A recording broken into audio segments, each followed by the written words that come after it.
Hello friends. Before marriage பார்த்திங்கன்னா எனக்கு ஒன்றுமே செய்ய தெரியாது. ஆனால் இப்போது எல்லாத்துலேயும் நம்ம ஒரு கை பார்த்துருவோன்ற அளவுக்கு நம்ம செய்ய கற்றுக்கிட்டோம். என்னோடய அம்மா ஒர்க்கிங் உமன்றதுனால எனக்கு பெருசாக பலகாரம்லாம் செஞ்சு கொடுத்ததில்ல, கடையில் தான் வாங்கி கொடுப்பாங்க. ஆனால் ஆஃப்டர் மேரேஜ் எல்லாமே டிஃப்ரெண்ட்டுங்க. என்னோடய மாமியார் எதுவுமே கடையில் வாங்க மாட்டாங்க, எல்லாமே வீட்டில் தான் செஞ்சு கொடுப்பாங்க. ஸோ அவங்கள பார்த்து சின்ன சின்ன விஷயங்கள் கற்றுக்கிட்டோம். அப்படி தான் என்னோடய குட்டீஸ்க்கு இன்றைக்கி ஈவினிங் ஸ்நாக் ரெடி பண்ணலான்னு சொல்லிட்டு ட்ரை பண்ணேன்.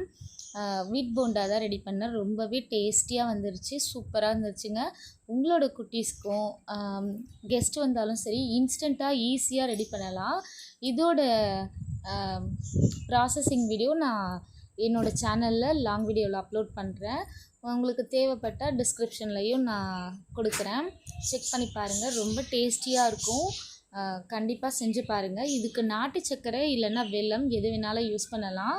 ரொம்பவே அருமையாக இருக்கும். இந்த வீடியோ பிடிச்சிருந்தால் லைக் பண்ணுங்கள் ஃப்ரெண்ட்ஸ். தேங்க்யூ.